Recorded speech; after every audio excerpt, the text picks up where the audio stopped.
This is Kevin Cumbus. Welcome to our webinar tonight. You're in for a real treat. We have invited one of our closest friends here in the financial investments world. Herman Freitag is an associate partner and wealth advisor with Corient. We've had a long-standing relation with Corient, actually. Worked with some of the guys over there in the early days of my career, back when it was still a part of McGill Hill, and I learned practice valuation from that group. So one thing we're always aware of is the economy is ever moving and ever changing, and never before has it felt like the economy in the dental world, frankly, are so closely connected. So we wanted to take a minute and allow Herman the opportunity to share with us what he's seeing. Our team here at TUSK gets the pleasure of doing this on a regular basis, meeting with him quarterly to get the market read, and it's just so valuable. We wanted to make sure all of our listeners had that opportunity as well. So this is a little bit about me, president founder of TUSK, and really at the heart of it, just love creating transformational, multi-generational wealth events for our clients. So that's enough about me. Let's look at Herman here for a quick minute. Herman, can you take a minute and walk us, introduce yourself, get the audience to know you, and why you do what you do? Yeah, absolutely. Thank you, Kevin. I am excited to be here as well. This is a fantastic opportunity and a subject that I really love to dive into. So just a bit about me. I am a financial planner and financial advisor with Corient. Been in the industry here for about 15 years now, starting way back when with Vanguard in their private net worth group, and then moving to the McGill and Hill group when we were previously with them, and now as we've kind of rolled into Corient with them as well. Our team has 11 people in Charlotte, North Carolina. All of us are focusing on dental professionals. Um, we have over 1,000 clients and manage somewhere around $2.5 billion in total assets. So, really pretty ingrained in the dental world, and have had a lot of success, and have quite enjoyed partnering with you guys over the years as well. So excited to be here and excited to kind of dive into this topic and talk a little bit about how the economy impacts your upcoming potential practice transition. I love it. Well, thanks for joining us tonight. Guys, as we Yeah. get started, just as a reminder, if you have questions throughout the conversation, feel free to drop them in the chat, and if we will do our best to get those questions answered. But if we do not, we will be back to you over email within 24 hours. So a little bit about TUSK, 14 team members, over $1 billion of healthcare transactions closed. We are focused exclusively in healthcare services. We provide services to dentists, plastic surgeries, dermatology, and medical spa. And medical spa owners. So a lot of fun here. I think what really separates us from the rest of the herd can be seen on the next slide, where you'll see the companies that our team members have worked for. So what you see here on the right hand side are all the companies that we have collectively worked for in the dental, medical, aesthetics, and healthcare space. We've been operators, CEOs, leaders, business development, worked on the buy side, you name it, have a vast amount of experience across healthcare services and technologies. And then on the left side, what you see there is all the investment banking, finance, private equity experience that our team has as well. And really what lives in the middle here is TUSK, right? This is the overlap of the Venn diagram, leveraging all this incredible knowledge from the financial world and marrying it with our relationships here in the healthcare world to create transformational wealth events for our clients. Kevin, before I get started, was there anything else that you'd like to kind of touch base on, or any kind of primary topics and subjects on your mind that you think we wanted to go ahead and cover? Well, a lot of calls we get right now, Herman, are Yeah. interesting, right? We get doctors calling us say, listen, I built this big business. I got through COVID. I thought that there was going to be a little bit of relief and some pressure release that came after we got through COVID, but come to find out it's gotten worse, right? We have the great resignation. We have Right. wage inflation. We have inflation at the grocery store. Everything is more expensive. And the operating environment, frankly, has gotten a lot harder. It feels for the first time like the operating risk inside of these businesses is real because the expense side of the income statement showed some fragility. So I'd be interested to understand kind of how we got to where we are. And I know you don't have a crystal ball, But what's the Fed going to do? We've been expecting lower rates. We've been expecting a tick up in M&A activity of north of $20 million of EBITDA. And it feels Yeah. like we're in a little sideways market here. So give us some facts, give us some figures and numbers to help frame up that type of conversation. Yeah, I would agree. I would agree. And I think it's important when we're talking about these subjects to look at, how did we get here? Not just recent, but kind of history over time. What led up to these events, and what really has driven some of the decisions and conditions that we find ourselves in today. Um, and then, to your point, none of us have a crystal ball, but I think taking into account history and looking forward, you're able to at least make some sort of educated opinions about general trajectory and talk through risk factors, those sorts of things. So we'll want to make sure to cover some of that as well. So let's, before we dive too much into looking forward, let's cover a couple of basics looking backwards. I know it's easy to kind of get wrapped up watching the news and looking online. Negativity tends to sell well, but we have come off of a number of great years in markets specifically. Now, I don't think that's necessarily reflective of operating conditions, especially for small business owners and medical practice owners, but stocks have done very well. The S&P 500 year to date right now is up about 14.5%, 14.6 to be specific. The Barclay aggregate bonds are mostly flat, and we'll talk about why that is. But international stocks, the as measured by the MSCI ACWI, that is they're up double digits as well. 11.5%. Interest rates, though, and that's really kind of the subject that we've all sort of stuck on, have been static at 5.25% to 5.5%, and that's the Fed funds rate. The 10-year Treasury has been hovering right around the 4.25% range for really the entire year so far. Um, you and I have talked a lot about this, and I can recall a conversation that we had probably a year and a half ago where, we talked about, hey, the futures market and the stock market in general is anticipating rate cuts soon. Right. Well, here we are a year and a half later, and we haven't gotten that yet, right? Yep. Um, These interest rates really drive a lot of yeah, M&A activity nationwide, right? yeah, And when in a DSO transaction, when a private equity company is making an investment inside of a platform, they're going to use a little bit of cash, right? They're going to call that equity. They're going to use a little bit of cash, but they're also going to use a sizable amount of debt to fund the acquisition.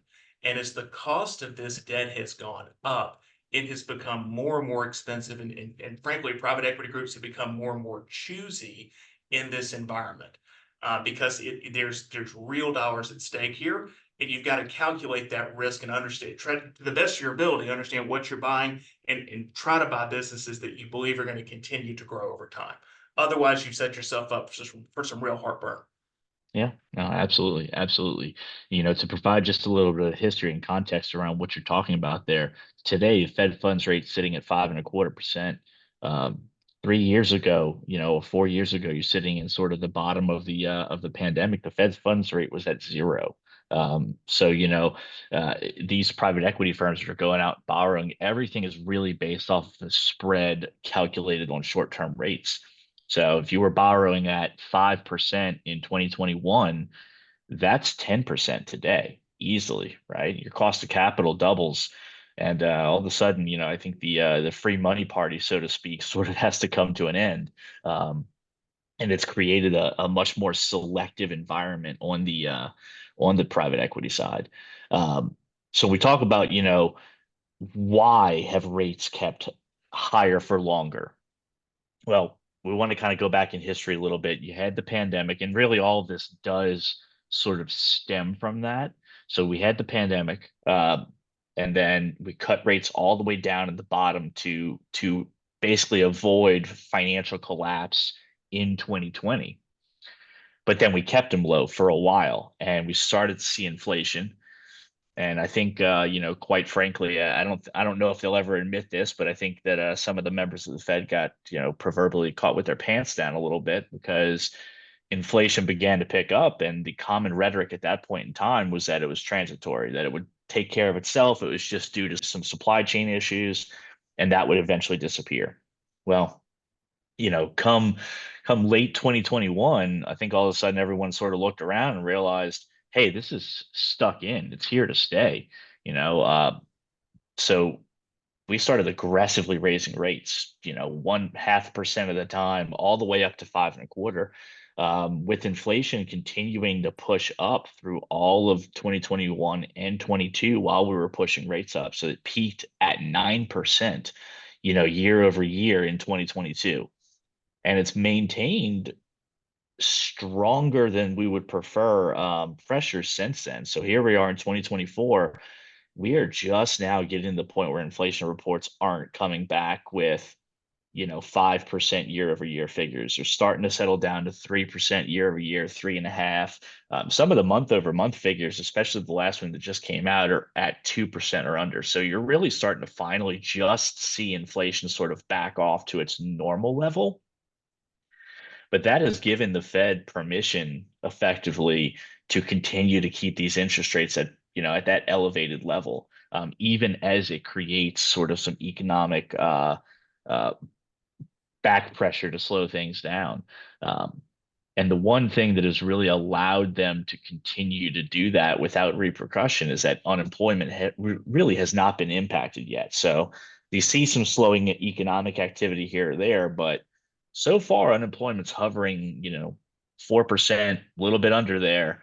And that tends to give the Fed permission to continue to keep those rates high, which I think we'll talk about this in a second. I think we're coming to a catalyst point where that may be shifting fairly soon. Um, but it's fair to say that we're at least 18 months beyond where everyone thought we would start cutting rates. So this has been an unexpected 2024 to say the least. I think about a practice under here. Inflation Yeah. impacts the cost of all the goods that I'm buying, all the consumables, can Yeah. represent 5, 6, 7% and see that go up substantially. In addition to that, the bacon, the eggs, the gasoline, everything that my team is buying has gotten more expensive and Right.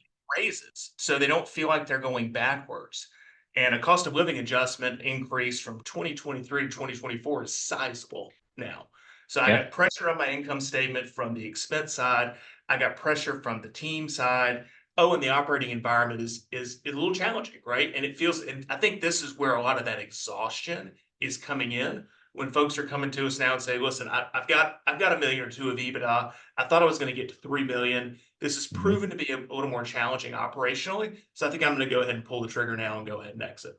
Yeah, Kevin, that's actually a really good point. And one thing that we've seen that we can show up, we can see this in the data. I don't have it prepared in front of me, but I can tell you a couple of the reports that I've seen around consumer spending is that, on the higher income end of the spectrum, spending is still strong. People are still out there kind of taking their trips. They have that discretionary income. But for income ranges, let's say around 100,000 or under, consumer spending is really sort of evaporated away. And something that, is driving that, to your point, is really that inflation hitting everybody's kind of paychecks and pocketbooks. And, all of a sudden the grocery store is more expensive, the gas is more expensive, et cetera, et cetera. But I think that continues to show up in wage pressure for our owners. I mean, I think a common theme I know in everybody that I've talked to in the last few years, and I'm sure on your end as well, is that, wages continue to, employees keep asking for raises and they're not asking for little ones anymore. And I mean, between that and tightness in some of those labor markets, specifically hygiene, but also just assistance in general, I think you continue to see people kind of pressing on the wage end of the spectrum, which is, it's going to be an operational challenge over time. So, For sure. yeah, Yeah, this is one of those situations where culture really matters, right? yeah, If you built a great team, you built a great culture, you have good incentives that align the team towards growing production and collections, you're going to fare better because there is still stickiness and a sense of I believe maybe foolishly believe that there are employees out there that are happy to be with the company that they're with, and We've seen doctors that have built great businesses not be as susceptible because they have such a strong culture. This is when investing in the culture is really paying off. Right, right. Well, let's take a look at, we've talked a lot about how we got here and what conditions have gotten us here. Let's take a look at kind of what we're seeing on the horizon. Circling back to that same disclaimer, no crystal balls on this end, but I think we can kind of take a look at the past and we can take a look at trajectory and see where we think that continues to bring us. So I did mention this a little bit earlier, but on the inflation front, and I'm really going to keep kind of touching on inflation because ultimately, that is, I think, the boogeyman number one that is driving, not only Federal Reserve policy, but economic activity in general. And you've seen it over the last year or so. Every time a good inflation report comes out, markets are ecstatic, and every time one comes out that comes in a little hotter than expected, we have a bad day. And it's really driving sentiment. So looking forward, as of right now, and especially as of the last inflation report, it really does start to look like the fundamental drivers of inflation have kind of settled back down. Um, you look at the leading indicators of inflation, things like commodity prices, the prices of raw goods, imports, that sort of stuff. That's mostly settled back down. Now, when I talk about settling back down, the prices haven't come down and they're not going to. That's not what we mean with inflation. Unfortunately, inflation is like a house guest. Once it happens, it's here to stay.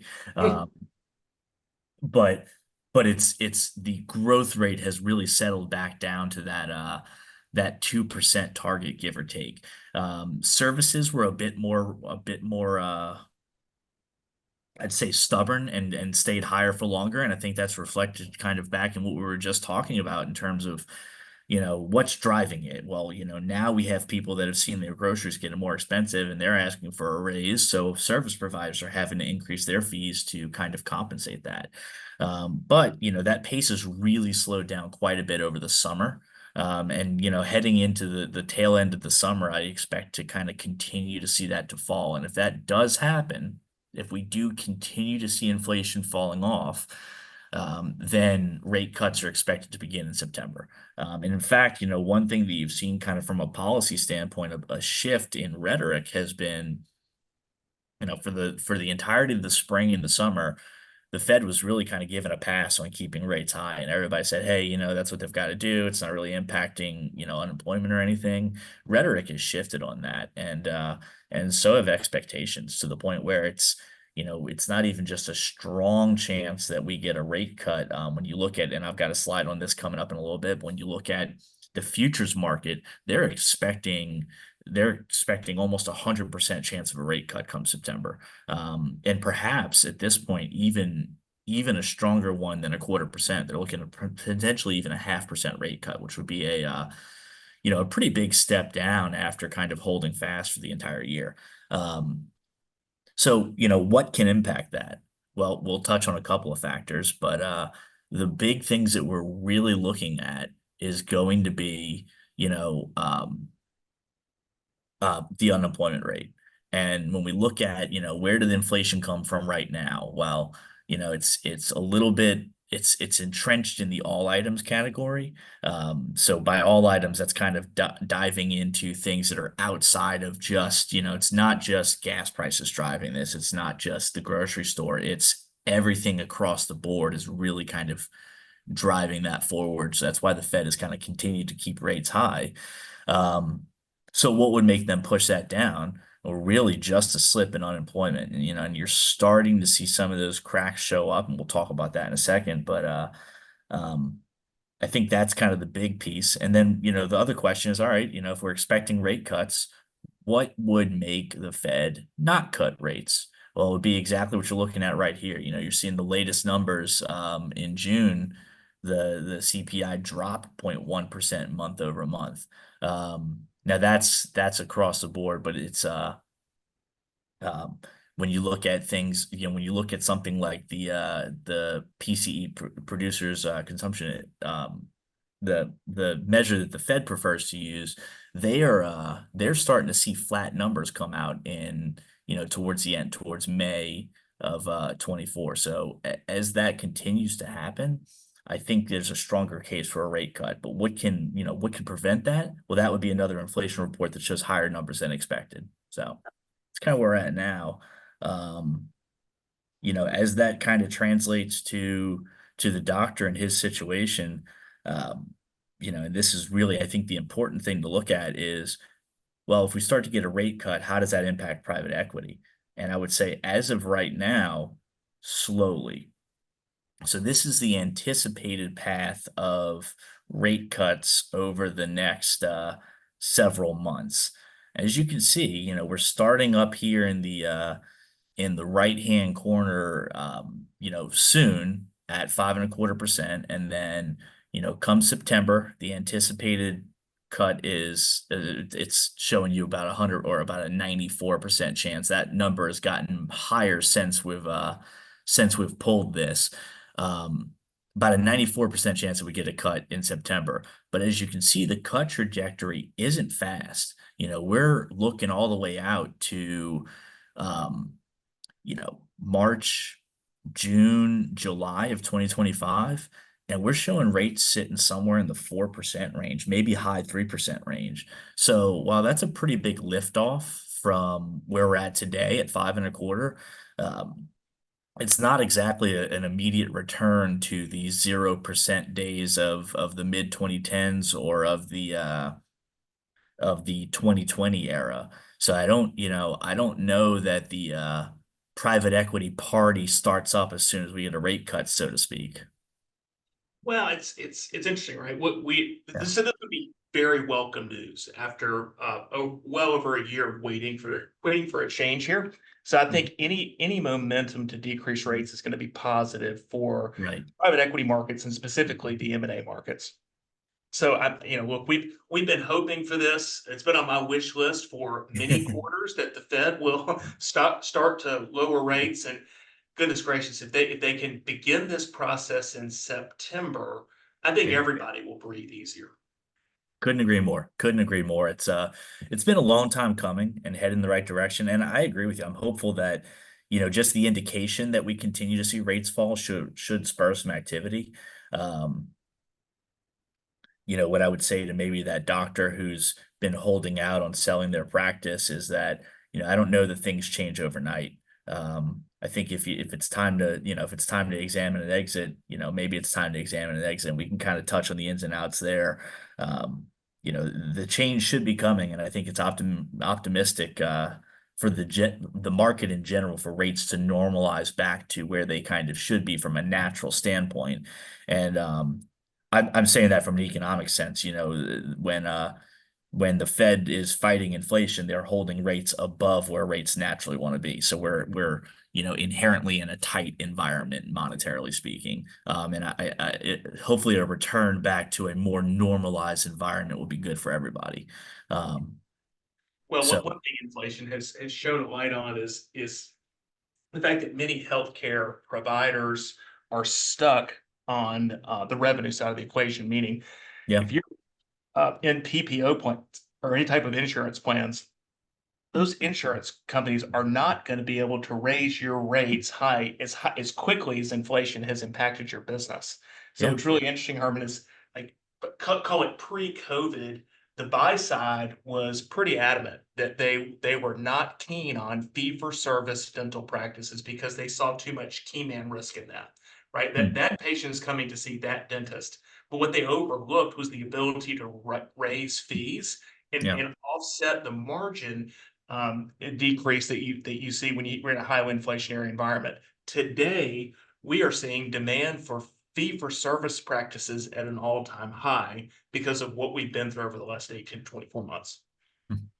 That's that is an interesting little tidbit, and one that I think is you know speaks to the learning curve of sort of the private equity appetite over time as we've kind of hit, we haven't quite had a recession yet, but we've definitely hit, non-recession adversity in a way that I don't think anybody expected. And you tend to kind of learn about a couple of things about an industry when that happens, and you see where the resiliency is and where some of the risk factors are. So, No doubt. Yeah. yeah, And with this on the rates piece, there have been a lot of new private equity groups invest in platform businesses Yeah. and been able to do so even in this high interest rate environment. So you have some legacy DSOs that maybe just thought that interest rates are going to be at zero forever, and their business models are breaking.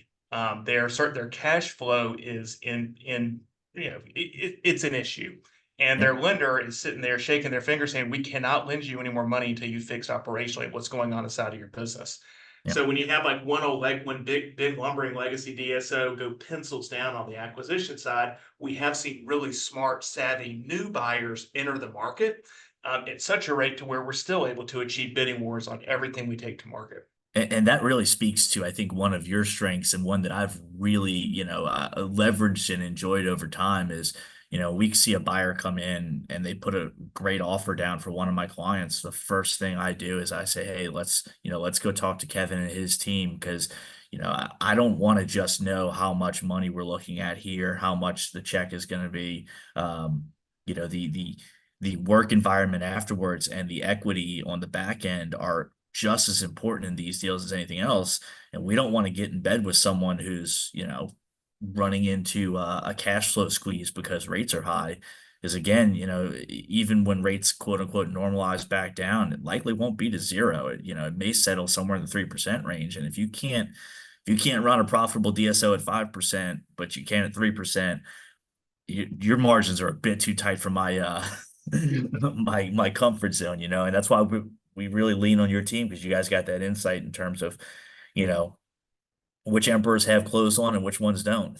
Yeah, we've learned a lot about DSOs and their balance sheets over the last couple of months. It has been very interesting. Yeah, absolutely, absolutely. Um, One more little kind of quick piece on sort of economic factors that can impact things, and I touched on this a little bit earlier, but this is one other piece of information that I think is useful in terms of why I think we are at a turning point for rates to really start coming down. I've mentioned already that I think, unemployment has really been granting the Fed, quote unquote, permission to keep rates high as long as they have. And what we have here is kind of an unemployment chart, but it's not just the headline unemployment number, which has gone up a little bit. The one that I keep my eyes on is U5 and U6, and those are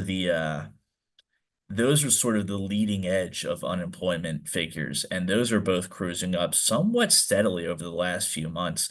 Those are the measures that look at people that are marginally attached to the labor force, people that are part-time for economic reasons, people that perhaps are in a worse job than they think they should be in for their qualification level, et cetera, et cetera. So that's somebody that let's say you were a software engineer, but now you are driving Uber Eats. You're technically employed, right? So you fall into U3, you're employed, but you are underemployed for economic reasons. And those numbers start to head up typically before unemployment does. And they've started to kind of cruise up a little bit over the last few months, in a somewhat meaningful way. And, I think that really is sort of driving a lot of this sentiment shift, and why we've spent probably the last year and a half saying rates are anticipated to come down in 3 months. Well, now the data on the back end is starting to take away the Fed's cushion in keeping them high. So things like full employment, again, we're still at it, but we're starting to see the cracks at the seams. Um, Another one that I don't have right in front of me right now, but housing starts have started to really see a precipitous kind of fall off, as well as industrial orders. So those are things that the Fed kind of keeps their eyes on, and those are not necessarily regularly reported in the news. You'll see headline unemployment in the news, but you won't see some of the other ones. You won't see some of the more business focused measures of activity, but we're starting to see some slowing. And I do think that'll, I don't want to come out here and predict recession or anything, but I do think the data at least indicates a cooling off that we hadn't seen earlier in the year or last year, despite the Fed, keeping rates so high for so long. So, Sure. that's one thing that I think we're looking at. And I'll tell you what, I don't know what you've seen on your end, but anecdotally talking to my clients, um, depending on geography, some of them are really starting to feel a bit of a squeeze. They're starting to see less people in the door. Case acceptance is becoming a little bit more flighty depending on what segment you're in. And I do think that's kind of, another byproduct of both inflation, but also in a little bit of economic cooling that we're seeing. So, looking forward again, really just a quick recap here. Um, Unemployment continues to give the Fed permission to keep rates high, but that's starting to slowly evaporate. Um, Cuts are expected to start soon. Absent a strong increase in unemployment, they should still be so gradual over time. So, we don't anticipate, as of right now anyway, rates to go from 5 down to 2% by the end of the year. I do all indications are that's going to be slow. But what changes that? Unemployment getting worse, maybe some slowing in other economic areas, but as of right now, we are still somewhat on target for that quote unquote soft landing that the Fed would target, which is basically their ability to kind of curb inflation, stop it without causing a recession. Um, which is, by the way, sort of uh, they never want to advertise this, but sort of the only reason to really kind of stop inflation is to get people to stop spending money. And the only way to do that is to have a situation where more people have less money than they previously did. So you have to cause some economic damage to fight that monster. And as of right now, it looks like they haven't caused too much to really kind of cool it off. But these things always kind of have a habit of taking a while to reverberate through the economy. So we could still see that begin to pick up through the end of the year. So I mean, we talked a lot about kind of the Fed, unemployment rates, interest rates, and all that obviously drives M&A markets, cost of debt, and operating environment, cash flow. yeah, But I'm curious. You've been doing this for a while now. We're going into and I understand the market side. We're going into yeah. a big election here, and I think for a little while there, the markets thought that Trump was clearly going to win when Biden was still running. I think Now we all Kamala did, right? Harris has stepped in as the candidate, and I don't know which poll to believe or which one to read or who to listen to, but there's Yeah. more uncertainty in the market now around the election than there ever has been. How is that driving the Fed? How is that driving policy? How is that driving the markets? Yeah, no, that's an awesome question. It's interesting because I feel more confidence now that we'll likely see a cut in September than I've felt in most of the prior sort of anticipated cuts through the last year or so. Yeah. But it really does. It kind of lines right up with election season, and I do think there's a strong economic case for a cut. But it's just the timing of it is going to raise I think some eyebrows and create some comments regardless. But to your point, we've had a massive shakeup in the political scene in the last month and some change. I've been talking with my clients and whatnot for a while about concerns around political instability, and I think it got I don't know if it's better or worse now, but it's definitely more interesting today than it ever was. With Biden stepping out, you have Harris coming in. She's created a lot of energy on the Democratic side that you didn't see before. That first week or first day, even Yeah. for announcing her candidacy, those hours were just tied up, right? They wanted a new candidate before they released the funds, and the amount of money she has raised in a short period of time is pretty staggering. Oh, it's crazy. Yeah. No, absolutely. It's substantial. So they've really kind of, and I think, to your point, everybody was pretty sure Trump was going to beat Biden in round two, and especially after that last after that last debate performance. And I think that withheld a lot of donations on the other side of the spectrum, which are now kind of flooding through. So, we're going to have ourselves an election, and it's going to be a contentious one, I think, probably likely more contentious than 2020. And as that relates back to markets, at the end of the day, markets thrive on certainty. And once we're past the election and we know which direction we're heading in, I think you do see markets rally now. As to whether or not they would have rallied more or less under someone else, that's anybody's guess. But leading up to that, especially in this year with as contentious as politics has become, I do think we start to see some volatility around um, around a lot of that. And I think back to, in 2020, it was, um, you had a lot of stuff on your plate, but I think back to 2016, when the October surprise and the email scandal sort of broke, markets were all over the place. They didn't know what to think. And it really wasn't necessarily because anything was happening in the broad economy, but it was because, hey, this sure thing that was supposed to happen in Clinton getting in all of a sudden looks, like a toss up. Um, and that creates volatility. And I think the biggest thing I would tell people around that is, it's almost always temporary. So, don't let the political kind of winds blowing markets back and forth impact the plan over time. It's rarely indicative of major long-term trajectory change, but we typically get a lot of volatility towards the tail end of an election year, and that's just I think it's going to be worse this year than normal. So Yeah, that's a big risk factor. Yeah. think about folks Um, who are in the process. Maybe they believe they're 12 to 24 months out from yeah. finally being able to monetize their life's work and take some chips off the table. And they look at Harris's tax campaign, kind of what the way she would, I guess, update the tax code. Yeah. We have a major budget deficit. We have so much debt out there in the markets. I understand we have to pay the price. We got to pay down the debt. But if you're a business owner thinking about transacting, her proposals can be pretty scary, right? So if Oh you yeah. sell your business today, you're going to basically have tax on the federal level somewhere around 21, 22%. It's a negotiated item based on the allocation of the purchase price between fixed assets and Right. intangible assets.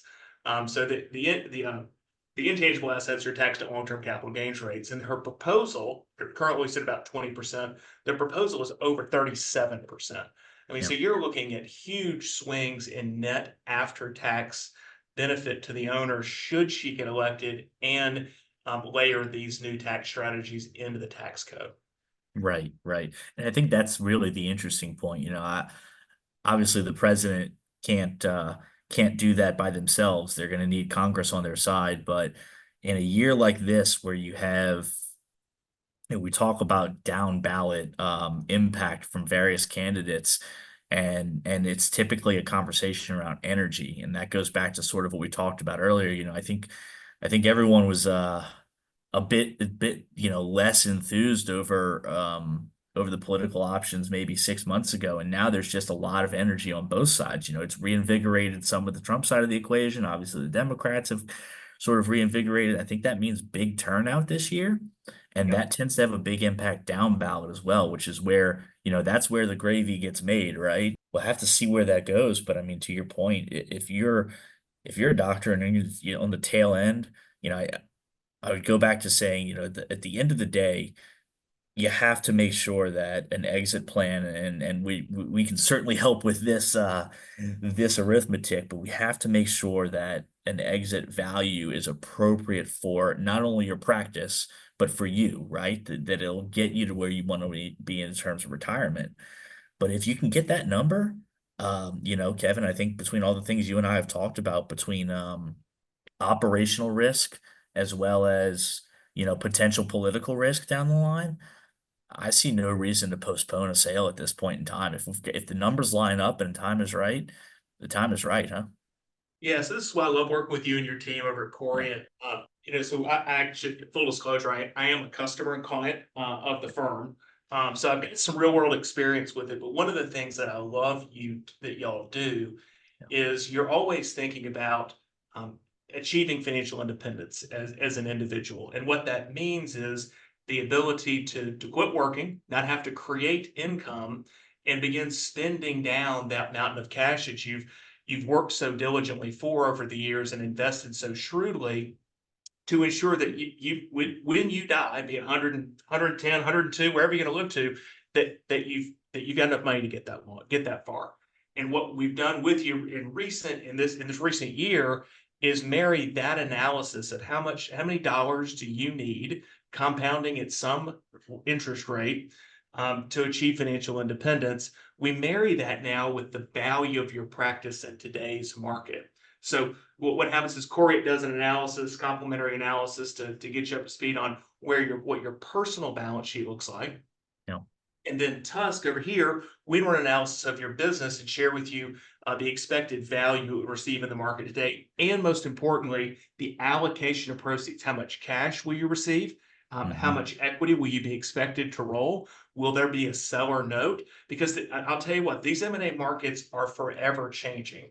And deals that we saw a year ago, 80, 90% cash at close, you don't see that a whole heck of a lot anymore. It's a lot closer to 70% cash at close. So we take the analysis from Corient and we marry it with the analysis from TUSK and give you that information to make a well-informed decision about when you want to sell. Because I think in the last 18 months, I've really become acutely aware of the operating risks inside of these businesses. Dental practices run a 20% EBITDA margin. It is not easy work. It is hard. It is laborious. But at the end of the day, the margins were really, really good.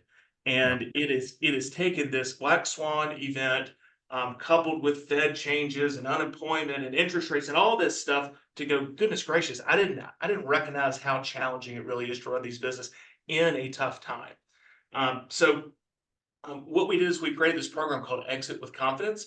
We're hosting these on a pretty regular basis these days.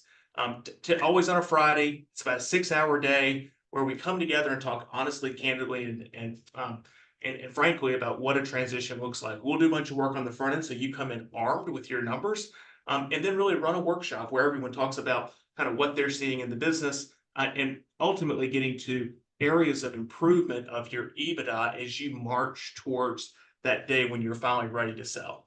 So if something like that interests you, please scan the QR code down here or send us an email, and we will be happy to get in touch with you and get you signed up for one of those conferences.